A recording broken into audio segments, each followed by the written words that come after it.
Hello everyone and welcome to Overexposed, a BWRM podcast where we delve into the ins and outs of running a real estate photography and videography business. My name's Dave Temple.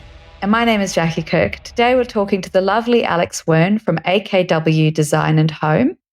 Alex is an interior designer and property stylist who I first met on a job when she had styled the property that I was shooting. Since then, we've run into each other on a number of shoots and we always have a really good time. Today, she's here to talk to us about everything to do with styling a property for sale. We'll be asking all the tough questions and hopefully get to the bottom of an artichoke mystery that has been plaguing us for a while. Welcome, Alex. Hi, everyone. Thank you so much for having me. Hey, Alex. Thanks for coming. So, Alex, how did you get into this line of work? So I started my career as an accessories buyer. So that's the designing and selecting of items that go into stores. For retail stores, and then after marrying a builder and renovating our home in Melbourne, I decided whilst having children to study at the International School of Colour and Design, and there actually became a very organic transition from accessorising people to accessorising homes. So I am both an interior designer and stylist, and yes, it's been a successful about 3 years now in the industry.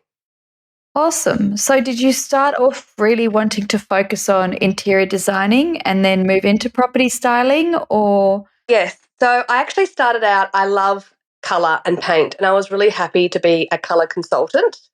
That lent itself to both being a stylist or designer.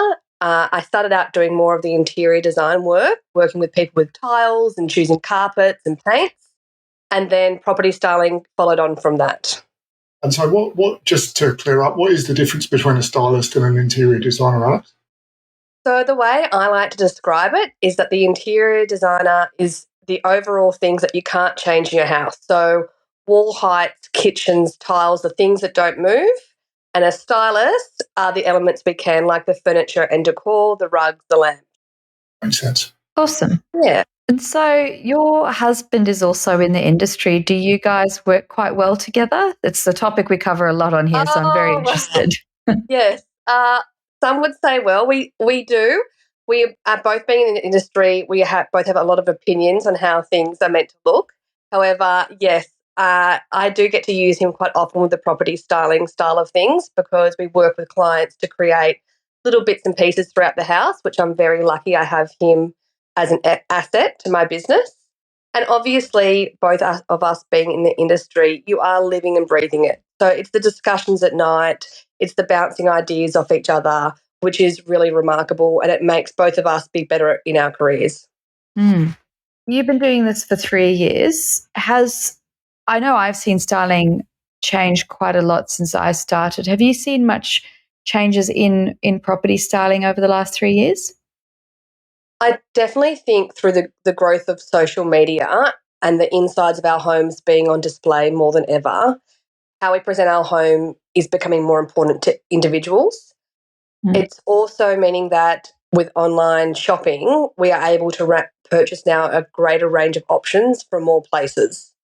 So I'd definitely say the growth with social media and online and styling go hand in hand because people becoming more passionate about their home becoming a representation of themselves, not just on the street, but we're now glimpsing inside everyone's homes at all times as well.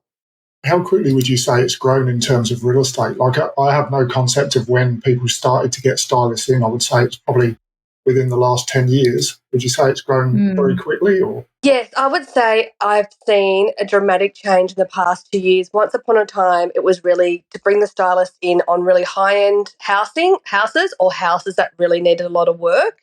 And now it's more that I would say around 90% of the houses online are being styled to some degree.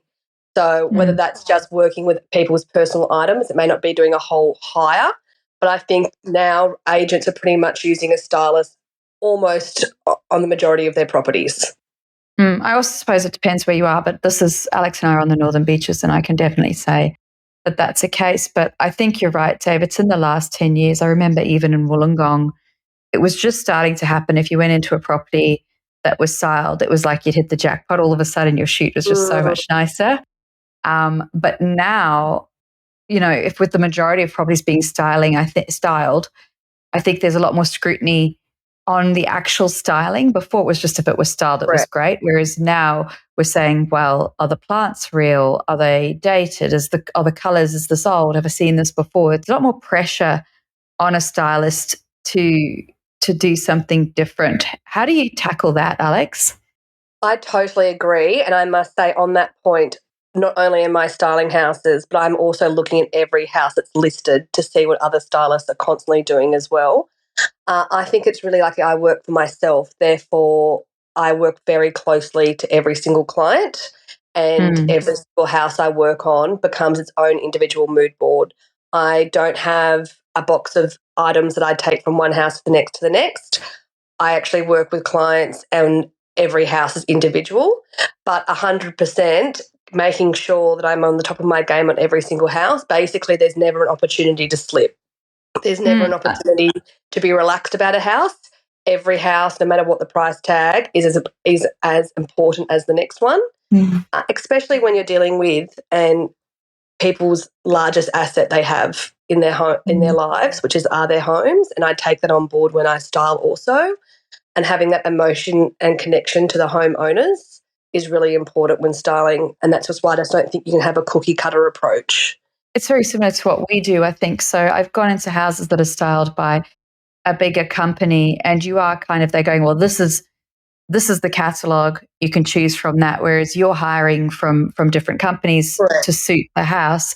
It's similar to what we do, Dave. I think we can go into a house and go, a kitchen shot, stand in the corner of a room and take it, and every house is the same. But I remember we spoke to Neil about this. You go into a house and you kind of get a feel for the house and then do the shoot that suits that house. That's what the difference between someone who's kind of not that passionate about what they do versus customizing what they do to suit the property. That's the difference, isn't it? I would say the same, and even I would say that there's some companies that go in and style and leave. And Jackie, as you would know, that quite often I like to stay until you arrive, and so then I can talk through rooms and aspects with you as well that I've found while styling, like this light coming through this door is beautiful, or let's open these blinds here, or Jackie, in that corner, I can't get that light to work. There's bits and pieces that I like to work with the photographer on as well. So how does it work in terms of the process from the beginning, Alex? Do you get a call from the agent generally or from the owner, and where does it go from there?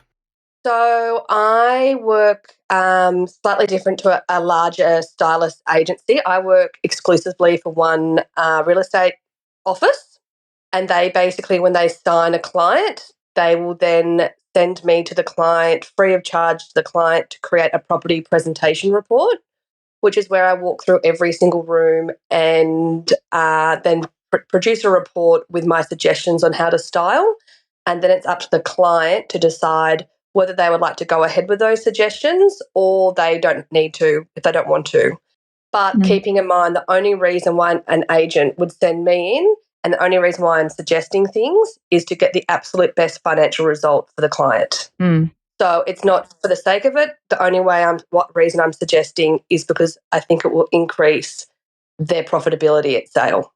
Presumably it has to be quite diplomatically written, that report as well, so that you're not saying all the furniture's rubbish. Correct. Yeah. Yes, correct. Yeah, well, that was my next question, is often like an agent will encourage an owner to get styling, but the owner's a bit unsure. You know, you can go into an older house and things have a lot of sentimental value, or they might have had another stylist come through. So how do you go about doing a good job without insulting somebody? Oh, look, it definitely is on the back of your mind, but my favourite saying is real estate styling isn't realistic living. So the same way as the way that I have my house today isn't how I would have my house for the market. So it's really not personal. It is really just about get the best possible financial outcome.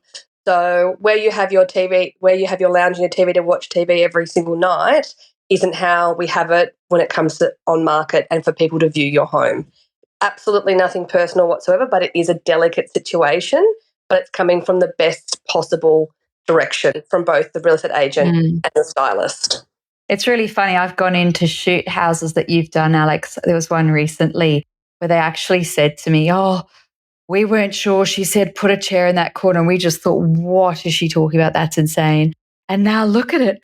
We love the chair in the corner. It was really funny. And these people were so kind of, I don't know, transformed it. It was all, yeah, they just bowed down to you. I moved anything in that house and they would kind of come and be like, sorry, Alex did say that goes there. Are you sure it's okay to move that plant because Alex put it there and she's in charge. And it was pretty funny. It is really beautiful. I can genuinely say I love my clients and I care for each and every single one. And I find it to be a privilege to be allowed into someone's house and trusted during the process. Mm. And so you do really create a personal connection to clients. So it's the WhatsApp, it's text, it's being on call for the process up until you come in, Jackie, and photograph. Mm. You're really their right-hand person up until that point. So you do become very connected with clients and their homes as well. I also find that you have to fall in love with the home to style it, and you have to have that mindset that I'm creating all the features and benefits of this home for the client. So do you go shopping specifically for the property that you've viewed, or do you have a bit of both? You've got some stuff and then you go and buy extra things, or? Yeah, I am unique in the way that, yes, I will actually source certain items for certain homes to make sure they're unique and original when they're on the market. I have my own collection of soft furnishings, so cushions, throws, artwork, mirrors. I have a collection of those, and then I do source and hire the larger furniture items, the lounges, the armchairs, the outdoor settings. So it's a combination of both, and that's why I feel it comes across very organic and unique when listed. Do you struggle to kind of, what's your house like? Is it easy to kind of buy lots of stuff and kind of say it's for the business and you end up having just lots of really nice things in your house? It drives my husband insane because all I do is shop and all I do is say it's for work. And if I don't use it for work, well, I can have it in my house. But I do actually have a storage area where all the work stuff goes. At the moment, it's empty. We are busy. There's nothing left on the shelves. But yes, it's a combination of both.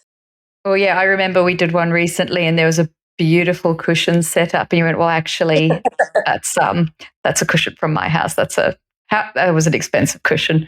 That was a very expensive cushion that was never meant to go to anyone's home. That was a special splurge. And yes, it is sitting in someone's property in their garden right now because it was just the perfect cushion for their little bench and I couldn't help myself.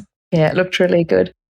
It's interesting, though, that you say that you firstly you go through and do a report and you're essentially buying extra things for a particular property. Because I think a few years ago, I'm not sure if you experienced this, Jackie, I went through a stage where I could walk into a property and immediately tell it had been styled because it kind of looked the same as all the others. But I think we've probably, you tell me if I'm wrong, but we've kind of gone past that stage now of this sort of standard. Yeah, my absolute pet hate is being able to see repetition in homes, and it drives me insane. And it can be done. I can see on listings, I know who that was. I know who styled that because I've seen that cushion 5 times before. Yeah. Or the half-filled glass of water, that's a trademark for some of them. That's quite a funny one. I think that's something you genuinely do beautifully, Alex, as you go in and you'll perhaps use some of the things that owners have, but it all looks different. It doesn't seem like a specific style. It doesn't seem like it's just off some Pinterest board. It's all very unique. I love hearing that because I always say, my saying is, I would like people to walk in, potential buyers to walk into the home and say, wow, this home is beautifully lived in, rather than, wow, this home is beautifully styled. That is always my number one goal in styling. I want people not to come in and say, oh, wow, it's been styled. I want them to say, wow, this home they live so beautifully in this home. Well, it makes my life very difficult because I go into one and then I just become increasingly dissatisfied with my own home. I come home very annoyed most times. I'm the same. You need to hire Alex. Yeah, well, it's also the biggest compliment I give to owners as well. When you do have an owner who hasn't styled their property, who's done a beautiful job, often I say, oh, is this property styled? Because that's right. Yeah, makes them feel good. So on that note, because you do different sorts of things, you go in where you just tell them what to do and that's it, or you go in and you do a partial style versus a full style. Can you explain the difference to all of those? And also, do buyers prefer one version to another? in regards to the buyers, I suppose that would probably be the real estate agents would probably receive more feedback than others, but I do believe a partial style is the perfect mix, and that is when we work with half of the homeowner's personal items and we will hire in additional items. So that may be, oh, look, we'll work with your bed, but we'll hire bedside tables and lamps, or well, let's keep your dining table and then we'll add new and fresh dining chairs. That's my personal favourite. I feel like that gives a really authentic look to the styling of the home. Probably feels less overwhelming as well to a homeowner. I imagine you come in here and you go, we can keep the bed, we'll get the bedside tables. It's much easier to kind of wrap your head around than having to get rid of everything. I would say the majority of stylists like an empty home because then it's just easy. It is easier just to go, I know what the size of the bed is. I know the sizes of the lamps and things like that, rather than going, oh, how big was that lounge? How big was that coffee table? So an empty home is great as well because you have a fresh palette and you can just do whatever you like. I know that recently, Jackie, we worked in a house and everyone loved the artworks and it was actually an empty house and I was able to do a full style. And I said, I have been wanting to use those artworks for so long. I've just been waiting and waiting. And the only reason I could use them was because I was able to start from scratch. So it's very hard sometimes to implement when there's styles already there or change a style also with those, items. You might be then restricted to the colours you can use, I suppose, with the artworks already on the wall and that sort of thing. So you're making the best instead of doing. I tend to also like to work with homeowners on what they do like. I don't want them to have to walk into their home and not like it. That's also important. However, sometimes what homeowners like and what potential buyers like aren't the same thing, and the goal is to appeal to the largest range of buyers possible because that's going to get you the best result.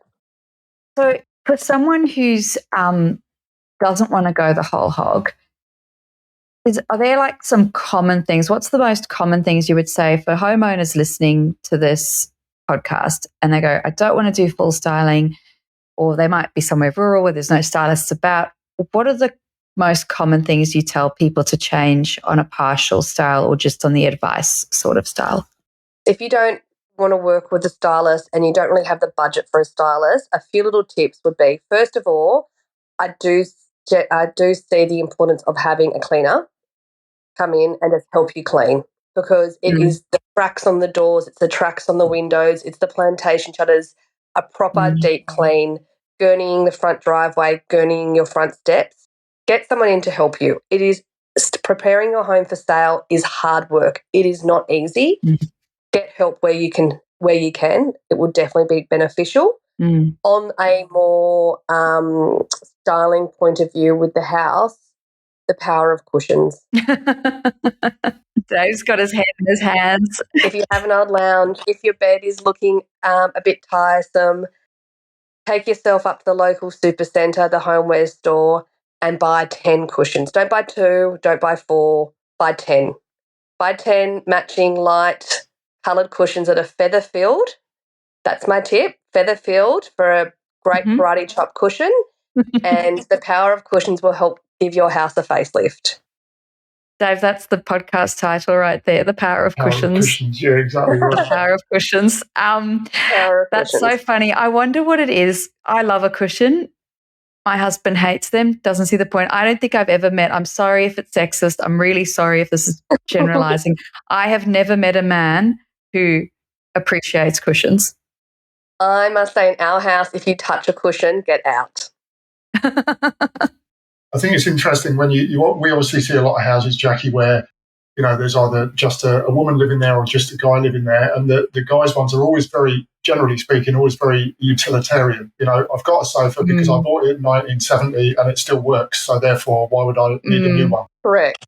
Yeah. Whereas in women's homes, if they're living there, there's a lot of cushions going on.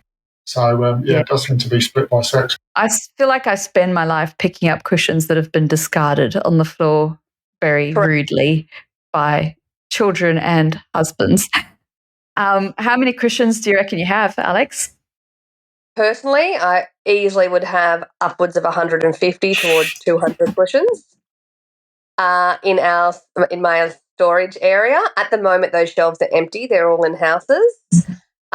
And they seem to disappear. I'll think I have 20 cushions for this house, that'll be enough, and I need more. I always need more. There's never enough. There's always an old garden bench that needs a cushion. There's always a dodgy bed somewhere that needs a cushion. And it's not one. You need to use them in a pod. So it's 3 of differing shapes, sizes, colours, textures, and we use them together. What's the current fashion for arranging cushions? Because we went through the stages of having some flat ones next to some upright ones. Is that still the thing? Correct. I must say again, an oblong cushion is one of my favourite tools at the moment. Oblongs, so using a range of squares and a lovely oblong feature cushion at the front, whether it's a velvet or things like that. But I do like an oblong, and it helps people if you're styling by yourself at home. An oblong will cover up a multitude of sins behind it.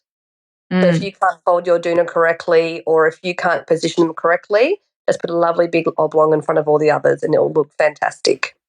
And when you're doing colours, I feel like I'm cheating now. I'm just getting advice for my own home. But do you choose an artwork and then try and work around the artwork for your colour palette, or how do you go about? Because I've tried to do it with my house, and I just get really overwhelmed and end up going neutral and too neutral. So we are lucky. Jackie and I live on Sydney's northern beaches, and so we live in an area that is surrounded by a beautiful landscape. And personally, I always try to use what we see outside our windows, green trees, blue skies, whatever the aspect of your house. I like to pull those in through styling. Sages, light blues, navies, those type of colours. Otherwise, if you do have a spectacular artwork that you do love, that is a really good suggestion, Jackie. That's where you can start with. So whatever makes you happy should be throughout your home. So a lot of people love what they look at when they wake up in the morning out their window. Use that as your base. If you have a beautiful artwork that you love, use that. So it's just choosing those type of features. So what's something that you see all the time that drives you mad? Oh, I don't know if anything particularly drives me mad, but people do obviously keep things because they feel it's sentimental, but it doesn't work and it isn't love, and it's just there for being there for the sake of it. So it's not useful in the house. It doesn't suit their house, but they don't feel they can get rid of it. And that's a really hard thing to style around as well. So those large, bulky trunks, or that was handed down. So I just thought you were talking about my husband, not useful in the house, doesn't suit the house, don't quite feel like I can get rid of it. Those items, they're always more of an obstacle when it comes to stuff. Yeah. Yeah, so like big, bulky trunks and things. One of the things that drives me mad is old or classic furniture in a brand new modern house. Yeah. When you've got doilies and solar panels at the same time, it's not good.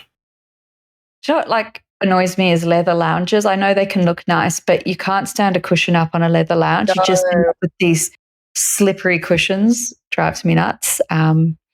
Also, though, a large obstacle is the gaming rooms. So a teenager's room, we can't touch his desk. It's the gaming setup. And as you know, gaming never photographs well, does it? But that's always a large obstacle as well. Gaming, Xbox rooms, and they're actually becoming more common in houses. There'll be like a room dedicated to gaming, which is hard to work around. Do you have a favourite room to style? Bedrooms are really easy to look fantastic.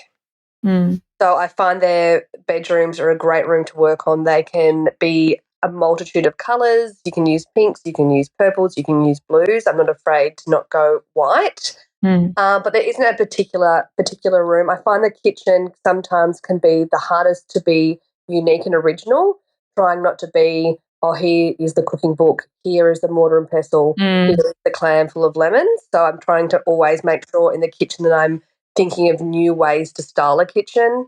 At the moment, I'm loving jars full of fresh biscuits. Oh, me too. Which is also a gift to homeowners. You're getting an argument here. Yeah. It's actually really hard. You mean jars half full of biscuits? Yeah, that's right. Yeah, that's as a photographer, you go in, you say, this looks a little bit too staged, we better lose a few But I've got to say, like, Alex goes to the extent of even kind of matching the biscuits to the room. So we'll go into the kitchen. She's like, this kitchen is just a meringue kitchen. And so it's very tempting. Yeah, sometimes there's a lemon drop with a little bit of yellow. And then I always say to the homeowner, because once I've styled, once you're photographed, they can have a little bit of a breath and a sigh of relief.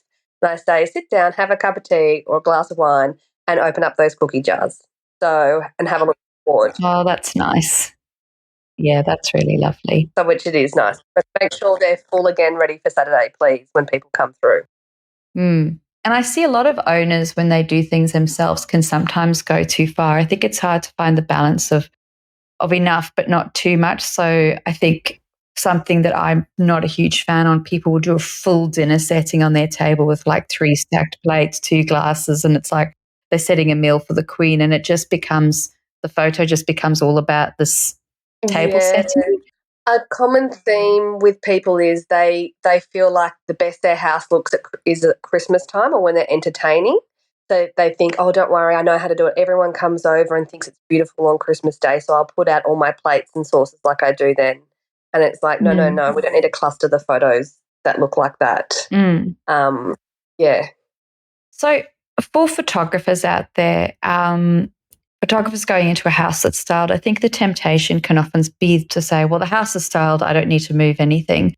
Are there still things that you think it's really important for photographers to look out for when a property is styled?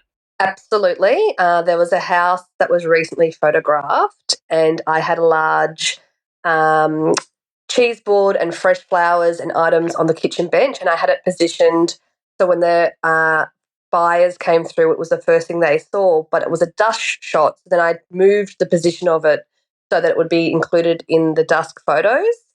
And then they didn't move it back to where it was meant to be. And so I could see in the photos it was in the incorrect spot. I've looked at the photo about 5 times. Please, as photographers, don't hesitate to reposition a few things. I know that, Jackie, you and I always reposition things for photos and then move them back for opens.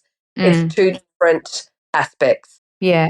I think, just as a caveat, that wasn't me. I didn't shoot that. No, it wasn't Jackie. It wasn't Jackie. Everyone. It was me. But I do find that you'll shoot an angle and you'll have something on the coffee table, and then you'll go and do an angle from the opposite side of the room. You need to still rotate those things so that you're looking towards them. Something that we've been doing recently that makes a huge difference is balconies. People will have an L-shaped setup, and when we just divide the lounges so that you're not looking at the back of the lounge, you're kind of looking through them, and they're facing each other. It's not necessarily how you would sit and look at the view, but for the photo, it looks better. And we'll put it back for the open homes because it kind of suits the opens better. But moving those things. Very often, people get very concerned when I set up armchairs on a deck and I have the back of the armchair facing the view so that we're ready for you to take a photo, the front of the chairs looking. And I don't think I've ever started a job where I haven't had to say to the homeowners, don't worry, we are going to change this. This is just for the photos. We have them. And then they say, that makes so much sense now. But it's just those repositions, and having a photographer that has the confidence and the flexibility to chat through those changes. And I'm happy to make those changes for photos because all we are doing is trying to get the best outcome for the client, always. I think that makes a big difference. I think having a good relationship with the stylist you're working at. A lot of stylists don't come to the photo shoots, so then you're just kind of on your own and you move your own things. But often the stylists do come to the photo shoots. Being able to have a good relationship with that stylist, like I do with you, Alex, so we could say, hey, should we move that? I know no one's getting offended. It's not difficult. Right. And it just helps that shoot to be a bit more efficient, go a bit faster as well. Correct. And it's also great to have feedback from you. You're going to a range of properties. What do you feel?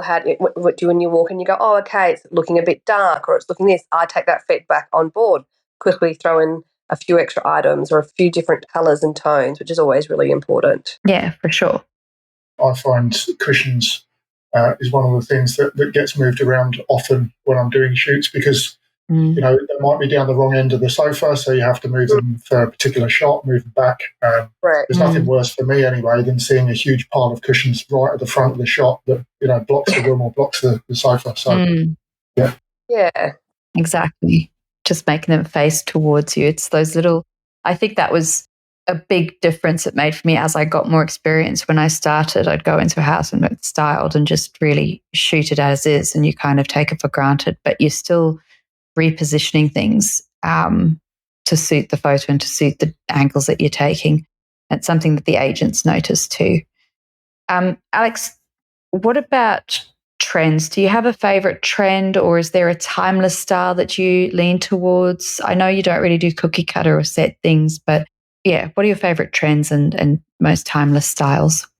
Yeah, so timeless styles, mid-century for me is always fantastic. It can be in a range of homes. It can be in affordable homes. It can be really high end. It always seems to work if it's done well.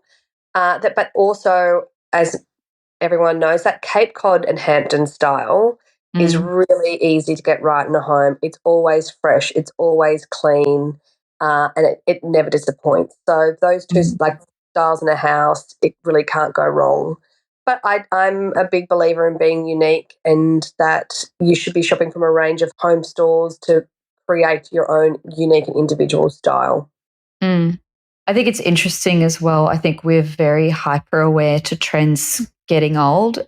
So because we see so many homes, I know my mum will walk in and she'll go, "Oh, I love that gigantic photo of a bison." And it's like, oh my God, if I see another bison. Oh, no. So, but the buyers aren't seeing that many homes, so they might, really appreciate the bowl of shells. But for us, it's like the 200th bowl of Correct. shells we've Absolutely. seen. So, yeah, I guess trying not to be stuck with trends, but also remembering that, most buyers haven't seen them all. Yeah, you're spot on. But I think within the home, it's just about, being unique and individual. A big no-no, what I can notice in a lot of homes, is obviously the homeowner's gotten a favourite shop and they've bought a lot of things from the same shop. So it's like, oh, wow, this home is sponsored by Adairs. Every single room is Adairs, and every single cushion and every single rug. So that's a really big thing to try and avoid. And I know that when you're really hectic and you think my house is going to the market, I'll just run up there and I'll grab everything they've got there. Just differentiate a little. Go to a few different shops. Go shop around a little bit. It will help. It'll help create a more approach. Good old Kmart. We see a lot of, although that said, Kmart has a lot of good vases and things like that. I think you can get away with those because they are quite neutral. And if you get from a range of shops, you can still sneak some nice old Kmart in there. Yeah, I must say, Kmart for their rugs, I definitely would say to people, rugs are really expensive, but they do make a huge difference in homes, and Kmart is a great asset for rugs. Yeah, I've definitely got a couple of those.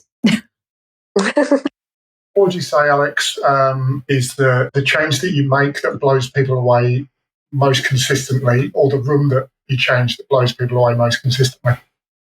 I think when I have moving around people's lounge rooms and living rooms, so they've had their lounge in the same position, and when I update and change that, it does blow people away. It has the most impact, it has the most change, and that's where I get the feedback of, we wish you were here 10 years ago. I wish we were living here like this. Why didn't we have you in earlier? Can you please come to our next house with us and make sure that you do that here? I think that's the room where it changes the most, because that's the room where you spend a lot of time in, and people, you just do get used to how you live. And just having someone come in with a differing, fresh eyes and approach can be changed. World of difference. So does anyone ever get their property styled and decide not to sell?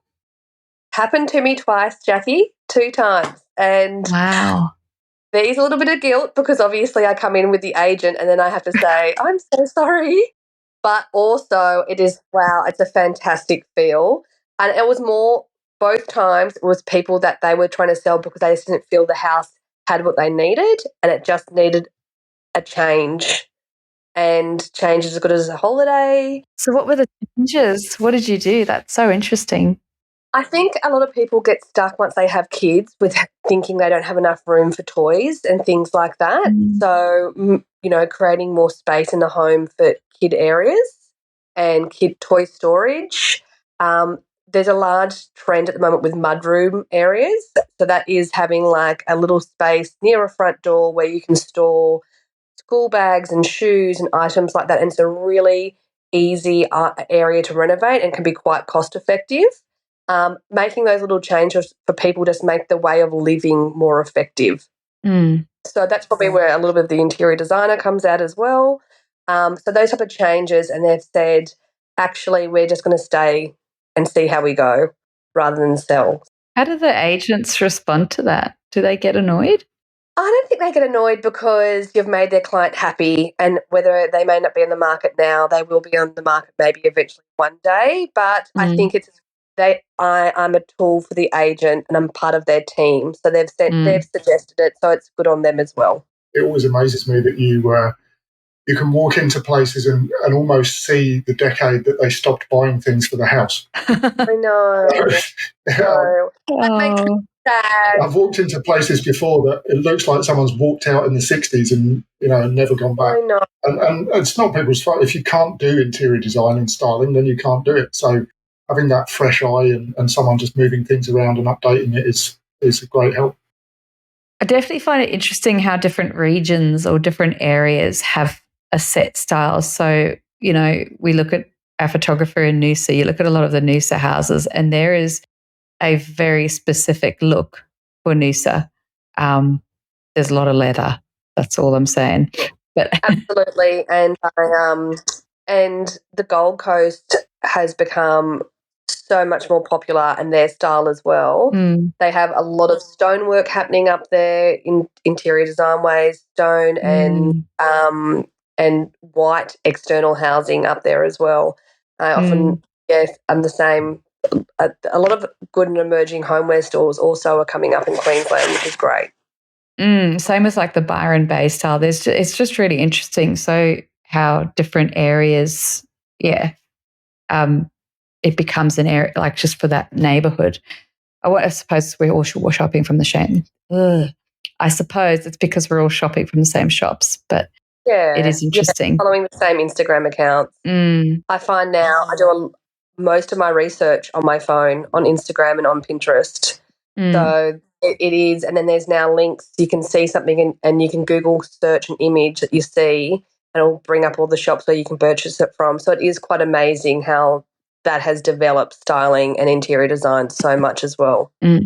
So what are the common mistakes that you see people making when they style their own home? I just touched on it briefly, but I think overstyling and buying too much from that one store would be my number one. Number one, point of regret for people when they've tried their best to purchase everything and they've just bought too much from one store because you don't have time. It's a really stressful, whilst you're doing the lawns and cleaning the kitchen and getting the kids' stuff out of the bathrooms, it's really hard to go around to 5 or 6 different stores. So that is a common mistake.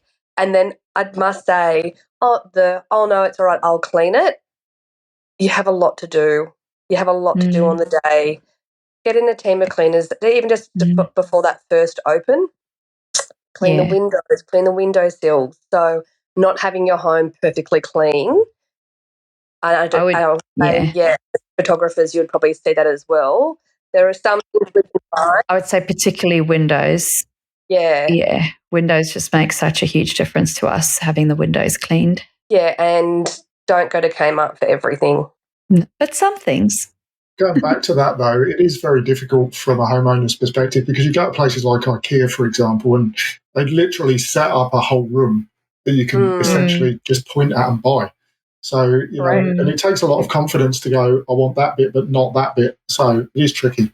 It is tricky. That's why I get the pros in, like Alex, stylist, I guess. Exactly. Yeah. That's right. So what about people say neutral colours. When for selling a house, go for neutral colours. What do you think about that, Alex? Should everything be neutral? So using neutrals in areas to expand the size. So using a neutral on a bed, yes, huge tool. Using neutral paint colours inside, yes, huge tool, because sometimes a feature wall just doesn't correspond in photos. However, I love colour. I don't think it always needs to be neutral. Cooking books, dining table, cushions and chairs.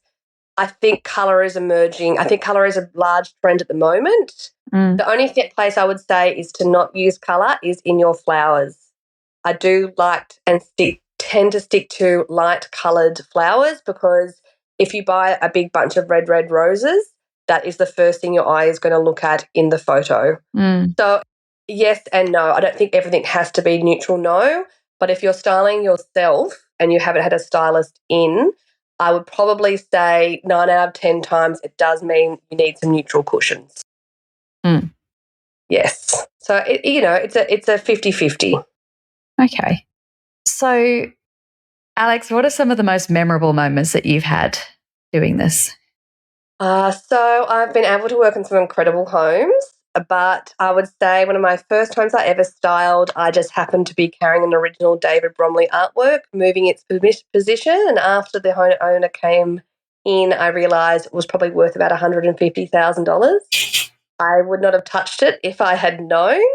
That's happened a few times. I've also worked in a home with some original Andy Warhols. Wow. Yeah, quite a memorable moment.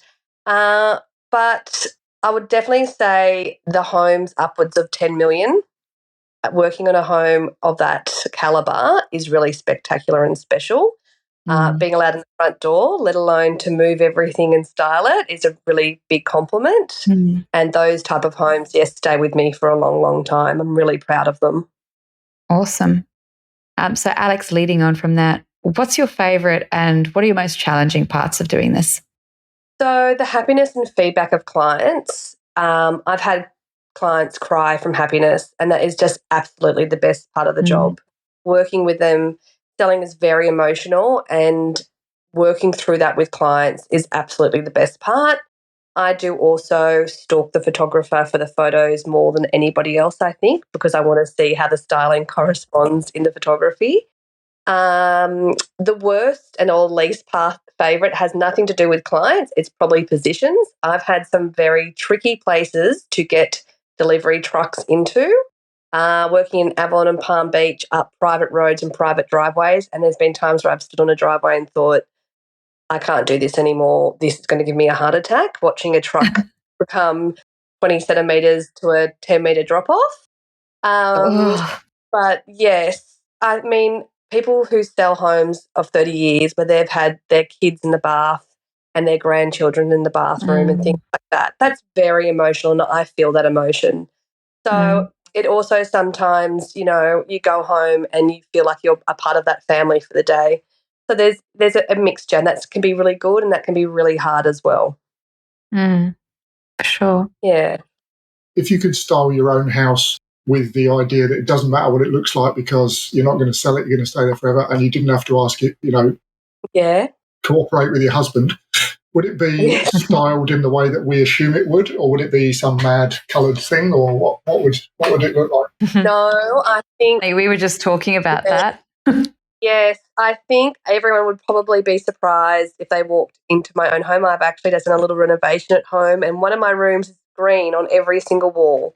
So when I talk about things being neutrals, not so much, and that is styling with 100% my own interests in mind and nothing to do with selling.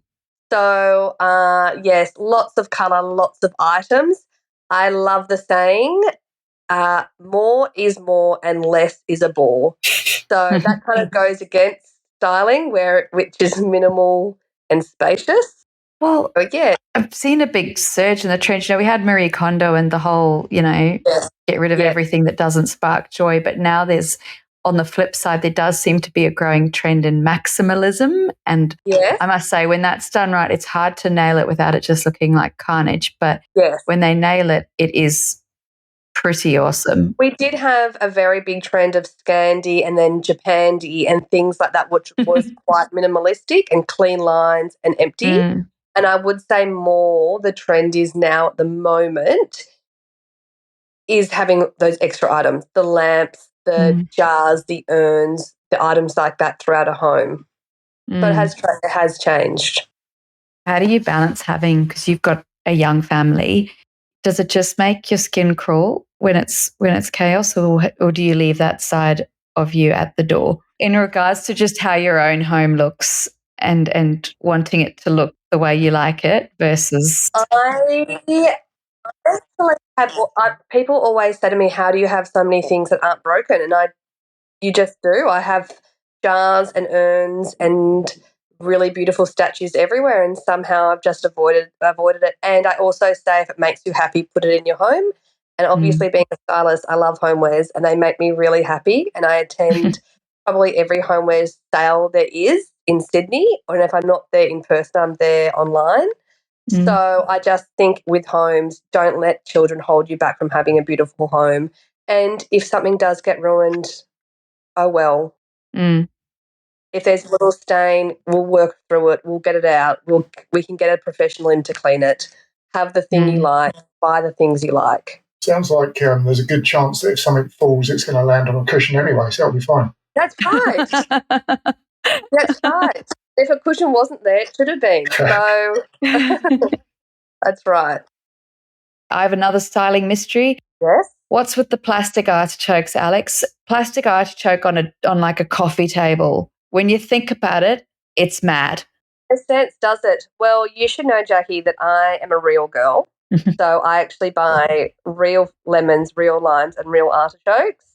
A word of warning to everyone out there: if you put real pineapples outside, possums will come and eat them. So bring them in at night. But for some reason, an artichoke just makes sense in a dining room, and a bowl of limes and lemons just makes sense in the middle of your dining room table. It looks fantastic.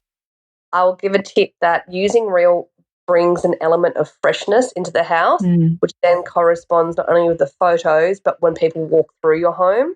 Real flowers, real plants, and real fruit and vegetables work wonders.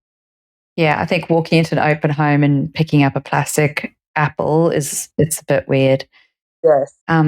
Another thing that we have great big debates on at BWRM conferences, pineapples with their leaves. There are some people, yes, not me, who think that a pineapple with no leaves is appropriate for styling. What would you say to that? Not. Absolutely not. Get out. Thank you. And take your unleafy pineapple with you.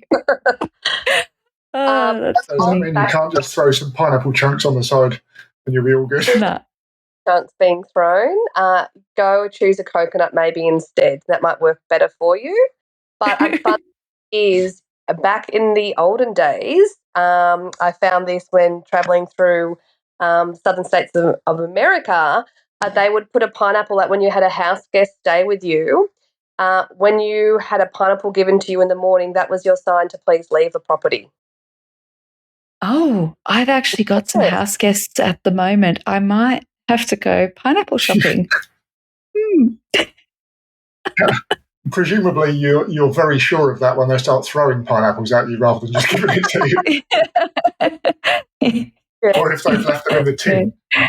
It's an escalating. What? Dave. And here's your tin of pineapples. I would say feather-filled cushions are a dream. They are so much easier to style. Yes, they are a little bit more expensive. They're worth the cost because they just look better wherever they're placed. And just because a cushion's outside, don't use an outside cushion. Use a beautiful feather-filled cushion outside. No one's going to know. It's the photos. It's for styling. That's my other little is I never use an outdoor cushion. Yeah, I love that. Yeah. Another mystery we've got is with the karate chopping of cushions. Any idea why we do this? I don't know why we do it, but I'm addicted to it. For the perfect karate chop, you need to make sure that the feather is spread out throughout the cushion on every single corner and the exact same quantity before you chop. So turn your cushion upside down and get it perfect, all dispersion of feathers throughout the cushion, and then chop. Excellent. When you do your styling courses, do you get marked on the karate chop? I think so. I think it was, the last exam. I tell you what, it's been a big day. It's really satisfying to walk around and karate chop some cushions. Yeah. I love watching, I feel like it's not that hard, to be honest, but then you get owners and they go in and they do this odd karate chop. I must say I've gone through photos and thought, why didn't I correct that cushion? I can see that the karate chop is on 30% of one cushion, 70% of the other, and that mistake, and it really stays with me throughout the night. I wake up in sweats in the middle of the night thinking about it. You do like karate chops in your dreams. Yes. That's awesome. I actually think that's a good place to leave it. What do you think, Dave? Well, whether we put it in the pod or not, I want to know how to throw a throw. Throw a throw. Oh, okay. Yeah, no, do it. I will say, Dave, Throw a throw. I paid $1,500 to go to a very famous interior designer's house, and a part of that day was how to throw a throw. And basically, it's do whatever you want. The trends change. Some people like the fold. I hate the triangle. I like a very organic approach to the throw. Lots of ruffles. But what I'm going to say is the trend right now is don't use one throw on a bed. It has to be two. Sorry, everybody. Get another throw. There's more cushions and more throws. You need two throws, and they need to be really large. And they need to go from the edges of the doona on each side. There you go. And it needs to be two of them. It is amazing how, because you said do whatever you want, it is amazing how sometimes you can try for 10 minutes to make it look good and then you just drop it and it looks great. I know. I think I've found a way that I tend to just say that always looks good, which is like a more of an organized ruffle. I think so much of it comes down to confidence, because I tell you what, the agents don't know how to throw the throws either. No. So if you go, oh no, I got this, I know how to throw a throw, this is the right way, just tell them it's the right way and everyone will think that looks right. That's right. Often as well as if working with homes with throws, we're putting a throw somewhere to cover something. Just, I don't know if I'm allowed to say that to all the houses out there. Yeah. Don't start walking around lifting up the throws, because there's probably a stain underneath they're trying to hide on a chair or on a bed. So it's definitely, you need a large throw. It needs to be big. Yes. It's good to know. Yes. That's been really, really interesting. I can't wait to see some of your photos soon, Dave, and see if you can finally get the throws right now that you've had a free lesson worth $1,500. I'm going to go and practice my karate chops. Yeah. No, this was awesome. Thank you, Alex. It's been an absolute pleasure. To our listeners, and you could be homeowners, photographers, anyone interested in hearing more about property styling and interior design or want to talk to Alex, you can go to her website, which is www.akwdesignandhome.com.au. We'll put a link in the notes. But yeah, Alex, thank you. That's been enlightening. It's been an absolute pleasure. Thank you so much for having me today. Thanks, Alex. Thank you.